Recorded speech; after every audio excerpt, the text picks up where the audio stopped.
Phoenix Audio presents.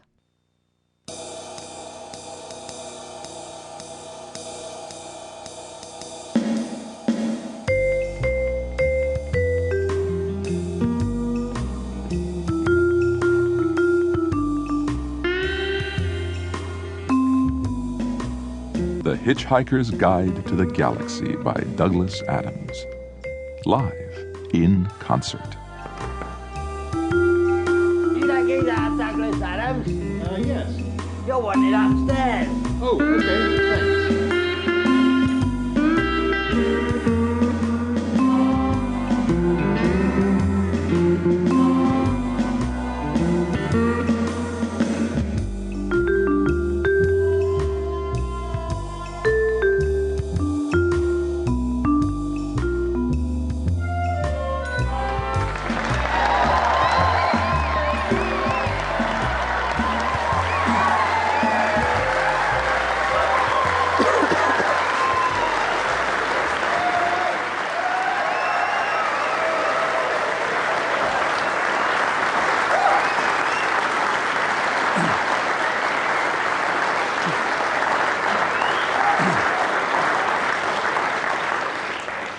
Thank you very much, ladies and gentlemen. I want to show you, before we start, a very exciting piece of paper.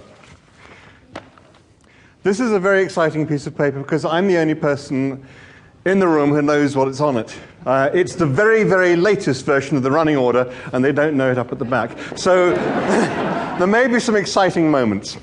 Now, the running order is rather complicated because the story of The Hitchhiker's Guide to the Galaxy is insanely complicated anyway, and I've sort of chopped and changed it around as much as possible for this evening, so you're really going to have to concentrate. You're also going to have to concentrate because I'm not very good at accents. There are lots of different characters, and I basically divide them into posh quiet, posh loud, less posh quiet and less posh loud, and Australian. But there aren't any Australians in Hitchhiker, so basically you're going to have to work out from 4 different accents which character is talking at which point.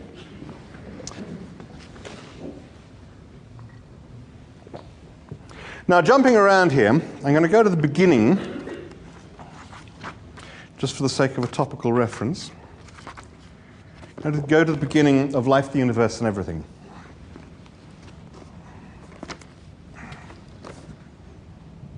The regular early morning yell of horror was the sound of Arthur Dent waking up and suddenly remembering where he was.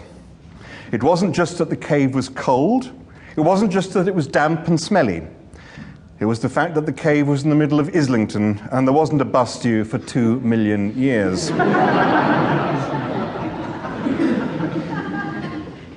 Arthur Dent was stranded on prehistoric Earth as the result of a complex sequence of events which had involved him being alternately blown up and insulted in more bizarre regions of the galaxy than he'd ever dreamt existed. And though life had now turned very, very, very quiet, he was still feeling jumpy. He hadn't been blown up now for 5 years. Since he'd hardly seen anyone since he and Ford Prefect had parted company 4 years previously, he hadn't been insulted in all that time either.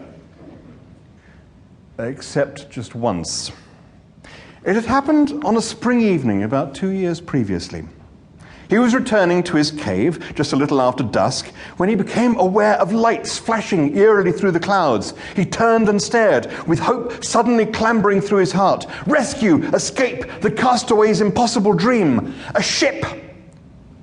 And as he watched, as he stared in wonder and excitement, a long silver ship descended through the warm evening air, quietly, without fuss, its long legs unlocking in a smooth ballet of technology. It alighted gently on the ground, and what little hum it had generated died away, as if lulled by the evening calm. A ramp extended itself. Light streamed out. A tall figure appeared silhouetted in the hatchway. It walked down the ramp and stood in front of Arthur. "You're a jerk, Dent," it said simply. It was alien, very alien. It had a peculiar alien tallness, a peculiar alien flattened head, peculiar slitty little alien eyes, and